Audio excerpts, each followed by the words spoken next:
In each of the given figures, two lines L and M are cut by transversal T. Find whether L parallel M. Hello dears, discuss कर रहे हैं maths. Topic है geometry class 7। Properties of parallel lines का chapter है। तीन को figure दिखाया जिसमें दो लाइंस है और टी जो है हर एक पे ट्रांसवर्सल है। ट्रांसवर्सल मीन्स ऐसा लाइन जो दो या दो से अधिक लाइन को काट रहा अलग अलग पॉइंट पर। तो देख सकते हो टी हर एक में ट्रांसवर्सल है, दोनों लाइन को अलग अलग पॉइंट पर काट रहा है। हमको बताना है कि एल और एम पैरेलल है कि नहीं, ये बताना है। इसको बताने के लिए कोई भी एक एंगल प्रूव कर दो। देखो एंगल क्या प्रूव करना है, ये जो काट रहा है फर्स्ट वाला में टी जो लाइन काट रहा है, तो इसमें एक लाइन हम लेते हैं। अगर इसका रफ देखें तो ये आपका एम लाइन हो गया और ये टी हो गया। एल हम नहीं ड्रॉ कर रहे हैं और ये दे दिया 130 डिग्री। अभी इसको फिलहाल देखो 130 डिग्री हो गया, तो ये एंगल इसका नाम देते एक्स। अब ये दोनों मिलाकर यानी कि यहां नाम दे दिए अगर एक्स, तो 130 और प्लस एक्स कितना होगा 180 होगा। सो 130 प्लस एक्स मिलाकर 180 है। ये क्लियर है? 130 प्लस एक्स बराबर 180। यहां से एक्स का वैल्यू निकालें तो क्या होगा 130 को, इसको बोलते हैं लीनियर पेयर एंगल। डिस्कस कर चुके हैं इसके बारे। सो लीनियर पेयर एंगल ये होता है। तो x का वैल्यू क्या होगा 180 माइनस 130 होगा। 130 को RHS ले जाएंगे तो माइनस में, तो 50 डिग्री। x का वैल्यू कितना हो गया 50 डिग्री हो गया। ये x बराबर 50 डिग्री। अब ये 50 डिग्री के बराबर ये एंगल होना चाहिए, यानी कि ये 40 डिग्री दिया हुआ है। अगर इसका कोई नाम दे दे, चलो y दे दे इसका नाम, तो ये x बराबर y होना चाहिए। यानी कि यहां अगर 50 डिग्री है वैल्यू, तो यहां पे भी 50 डिग्री होना चाहिए, तभी ये लाइन पैरेलल होगा। तभी ये लाइन पैरेलल होगा। अगर दो लाइन पैरेलल हो, ठीक है, इफ L पैरेलल M हो ये, और T ट्रांसवर्सल है, ये तो फिक्स दिया हुआ है। तो L पैरेलल अगर M होता तो ये दोनों angle x equals to y होता, x इक्वल्स टू y। और ये कौन सा एंगल है? कॉरेस्पॉन्डिंग एंगल, कॉरेस्पॉन्डिंग एंगल, ठीक है। तो ये एंगल बराबर होता है, जो कि बराबर नहीं है, तो ये रॉन्ग है, नहीं है। ये दोनों लाइन पैरेलल नहीं है, नो होगा इसका आंसर, नो। अगला वाला हम कॉरेस्पॉन्डिंग पे देखें। आप कोई भी एंगल पे देख सकते हो, ठीक है। जैसे अगर ये 50 डिग्री है, चलो और देख लो, इस पे देख लो, ये 50 डिग्री है, ठीक है, तो इधर भी x होना चाहिए, ये हाँ, ये वैल्यू भी x होना चाहिए। अगर यहाँ पे कोई नाम दे दिए, चलो दूसरा वैल्यू दे दिए z, ठीक है, तो ये x के बराबर z होना चाहिए, यानी कि z बराबर भी 50 डिग्री होना चाहिए। तो ये 50 डिग्री, तो ये भी 50 डिग्री है ना।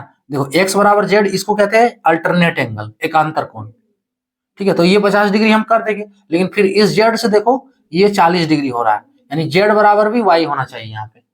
तो ये कौन सा एंगल है? Opposite angle. हाँ, तो ऑपोजिट एंगल इक्वल नहीं हो रहा है, फिर ये शीर्षाभिमुख कोण इसको कहते हैं हिंदी में।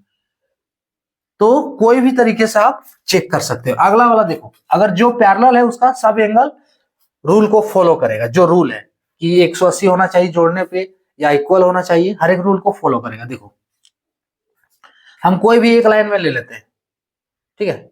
चलो ये वाला 145 वाला ले ले रहे हैं, या फिर चलो ये ऊपर वाला ले ले रहे हैं। तो सेकंड वाला जैसे इसे बना रहे हैं हम इसको, ये लाइन L है, ये लाइन L है और इसको काट रहा है T। अब ये दिया है एक, ये पूरा दिया है 35 डिग्री। हाँ, ये 35 डिग्री है, ठीक है, ये 35 डिग्री है। तो दोनों एंगल मिलाकर, मान लो इसका नाम अभी x रख दिए, तो x प्लस 35 बराबर 180। यहां से x का वैल्यू निकालें तो 180 माइनस 35 बराबर कितना होगा?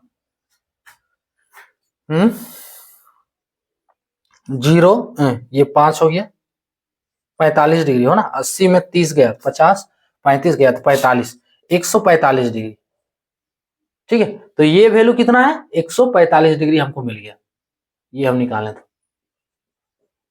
ठीक है। इसका नाम हम x रख दिए, x बराबर 145।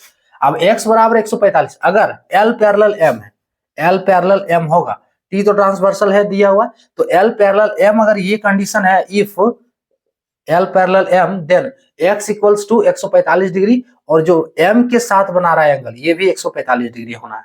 तो ये ऑलरेडी है ना, ये भी 145 डिग्री चाहिए, और ये दोनों एंगल इक्वल है देखो, और इसको क्या बोलेंगे, corresponding angle, corresponding angle. Clear. अच्छा, दूसरा तरीका देखो, अगर यहां देखो ये 35 है, अब ये कैलकुलेट हम नहीं कर रहे हैं, ये पहला तरीका। दूसरा तरीका बिना एंगल निकाले हुए, अगर ये 35 है तो ये भी 35 होना चाहिए, ये 35, ठीक है। अब देखो दो लाइन अगर पैरेलल है, ये अपोजिट एंगल, दो लाइन अगर पैरेलल है L और M, if two line parallel then ये ट्रांसवर्सल है, देन 35 प्लस 145 ये दोनों मिलकर 180 होना चाहिए। तो 35 प्लस 145 बराबर, देखो 5 5 10, ठीक है, 4 3 7 1 8 और 1, हाँ, तो ये 180 आ रहा है, यानी कि L पैरेलल M है। ऐसे भी आप चेक कर सकते हो, है ना। इसको बोलते हैं को इंटीरियर एंगल, लिख सकते हो तो लिख लो, को इंटीरियर एंगल, अंतःकोण एंगल। तो ये हर कंडीशन को फॉलो कर रहा है, ठीक है, ये हर कंडीशन को, देखो ये 145 डिग्री वाला भी किए, है ना, तो फॉलो कर रहा है, ये दोनों कॉरस्पॉन्डिंग एंगल इक्वल है। अब ये दोनों जोड़ने पर भी 180 हो रहा है, तो ये वाला आंसर एस होगा। इसमें भी कोई वाला चेक कर लो, ठीक है, मान लो ये 125 है, ये 125 है, तो ये एंगल भी 125 होना चाहिए, पैरेलल अगर है तो, if parallel, if L parallel M, तो ये एंगल भी 125 होना चाहिए। अब 125 और 60 को जब जोड़ेंगे तो 180 होना चाहिए, तो जोड़ो तो 125 प्लस 60 कितना हो रहा है जी, 5 हो गया, ये 5 6 2 8, 185 डिग्री हो रहा है, यानी ये 180 नहीं हो रहा है, तो ये फॉलो नहीं कर रहा है, ये नो होगा। दूसरा तरीका से देखना चाहते हो, देखो और कैसे दिखा दें इसमें, देखो ये 60 है, ठीक है, ये 60 है स्ट्रेट लाइन,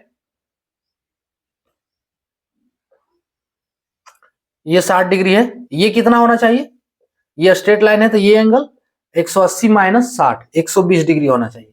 अब 120 ये है तो ये भी 120 होना चाहिए, लेकिन यहाँ 125 दिया है, तो इस विधि से भी देख रहे हो तो ये नहीं है, क्लियर है ना। अगर ये 120 है तो ये दिया वाला एंगल ये भी 120 होना चाहिए, जो कि 125 दिया है, ये दोनों हो गया कॉरस्पॉन्डिंग एंगल, फिर वही संगत कोण। तो थर्ड वाला भी नो होगा, तो इसमें कौन सा है वो आंसर सही है, ऑप्शन बी वाला, यस है, ठीक है, ये ऑप्शन बी वाला जो फिगर है वो करेक्ट है, ये दोनों लाइन L और M पैरेलल है, ऑप्शन बी वाला करेक्ट होगा, है ना, ये दोनों लाइन क्या है, पैरेलल है। क्लियर। तो ये था टॉपिक।